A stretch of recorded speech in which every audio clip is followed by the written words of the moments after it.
51 प्रकारची जहाज आहेत. मग आपल्याला मराठ्यांची जी कागदपत्र उपलब्ध आहेत की शिवाजी महाराजांच्या कालखंडामध्ये नक्की किती जहाजं होती आणि कोणत्या कोणत्या प्रकारची होती. अस्सल कागदपत्र कोणती असतात, जी समकालीन असतात.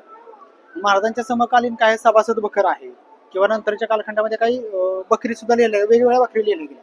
मग त्या बकरीचं एकूण गणित काढून की ब्रिटिशांचा पत्रव्यवहार, इंग्रजांचा पत्रव्यवहार आहे ना, किंवा पोर्तुगीजांचा पत्रव्यवहार, याच्यातून एक आकडा बाहेर काढलाय 640चा.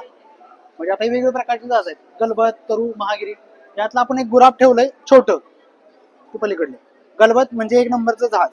महाराजांच्या काळात पाल नव्हतं, ते नंतर आलं. म्हणजे महाराजांच्या आज्ञापत्रात एक स्पष्ट उल्लेख आहे की तुम्ही जहाज मोठेही बांधू नका आणि लहानही बांधू नका. म्हणजे ऑथेंटिक काय आहे की चालीच्या गुराबा बहुत थोर न मध्यम ऐशा रीतीने सजवाव्या. म्हणजे आपल्या किनारपट्टीला साजेशी जहाज बांधायची महाराजांच्या डोक्यामध्ये आहे. फार मोठी जहाज बांधायची असं महाराजांचं म्हणणं नाही. त्यात गलबत आणि गुराब यात स्वतः महाराज बसलेले आहेत, दोन्ही जहाज वापरलेले. महाराजांची एक मोहीम आहे बघा, त्याला बसनूरची मोहीम म्हणतात. कर्नाटकावरती बसनूर नावाचं एक ठिकाण आहे. छत्रपती शिवाजी महाराजांची एकमेव आरमारी मोहीम, ज्यात महाराज 85 लहान जहाज, 3 मोठी जहाज घेऊन 8 फेब्रुवारी 1665 सिंधुदुर्गच्या तिथं मार्लोर नावाचं बंदर आहे, त्या बंदरातून बाहेर पडून 400 किलोमीटर दूर खाली कर्नाटकात जाऊन 4 ते 5 दिवसाचा हा प्रवास आहे. हा प्रवास करून तो भाग जिंकून घेतला. म्हणजे भारतात अनेक राजे झाले, बाहेरचे सुद्धा अनेक राजे झाले दर्यावरती, पण एखादा राजा स्वतःची जहाज बाहेर काढून सिंधुदुर्गच्या तिथून निघून 4 दिवस समुद्रामध्ये प्रवास करून एखादा जहाजावर तो भाग जिंकून येतो. एक विलक्षण घटना होती आरमाराच्या दृष्टीने, नौदलाच्या दृष्टीने.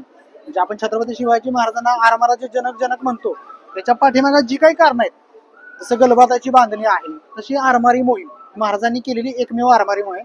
त्यांच्या छोट्या मोहिमा किनारपट्टीला झाल्या, समुद्रात जाऊन केलेली मोहीम म्हणजे बसनूरची मोहीम. INS विशाखापट्टणम आद्य भारतीय नौदलाच्या ताफ्यात आहेत. जे काही वेगवेगळे प्रकार आहेत त्यातलं डिस्ट्रॉयर म्हणजे विध्वंसक प्रकारातलं एक जहाज आहे ते आहे. पलीकडला आहे INS विक्रांत. मागच्या 2 वर्षात 2022 ते भारतीय नौदलाच्या ताफ्यात सामील झालं होतं. हे प्रचंड मोठं धूड आहे. म्हणजे त्याचा डेक आहे ना, तो आता मॉडेल सर्वात छोटा वाटतोय, पण 2 फुटबॉल ग्राउंड बसतील इतका मोठा त्याचा डेक आहे.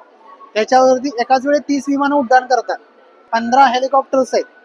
ती बिल्डिंग दिसते छोटी, ती एकूण आहे ती 2324 माळ्यांची, 14 माळ्यांची आहे. 2324 रूम आहेत, त्यात 1700 लोक राहतात. त्या हॉलपेक्षा मोठे कदाचित त्याच्यात हॉस्पिटल्स आणि हॉटेल्स आहेत. प्रचंड मोठे जनरेटर आहेत. म्हणजे आधुनिक काळातला समुद्रातला तरंगता किल्ला कोणता असेल तर तो आहे INS विक्रांत. जुन्या विक्रांत होती ते डिस्पॅच झाली आणि नवीन विक्रांत 2 वर्षापूर्वी आली. आणि याच्याच दरम्यान आपण एक भारतीय नौदलाचा एक वेगळा झेंडा असतो, म्हणजे तिरंगा असतो आणि एक सिम्बॉल असतो. त्या सिम्बॉलवरती असा क्रॉस होता पूर्वी, जे रॉयल नेव्हीचं प्रतीक वगैरे असं होतं. तर तिथं बदल करून आता महाराजांची जी अष्टकोनी मुद्रा आहे ना, प्रतिभाचंद्र रेखेवरची, तो अष्टकोनी आकार भारतीय नौदलाच्या झेंड्यावरती टाकायला. ते ज्यावेळेस घटना घडली ते 2022 हे जहाज कमिशन होतं. आणि शेवटचा बॅनर आहे ते विजय गोदीचा आहे. गोदी म्हणजे जिथं जहाज नव्यानं बांधली जातात आणि दुरुस्त केली जाते. महाराजांच्या काळात वेगवेगळ्या ठिकाणी गोळ्या होत्या, अशातलीच एक गोदी म्हणजे आंग्रे कालखंडातली आहे विजयदुर्गची गोदी. विजयदुर्गच्या अलीकडं एक 4 किलोमीटर वरती गिरिये नावाचं गाव आहे. आजही तिथं अशीच आहे, जी स्ट्रक्चर दिसते आजही तसं दगडी स्ट्रक्चर तिथं उपलब्ध आहे.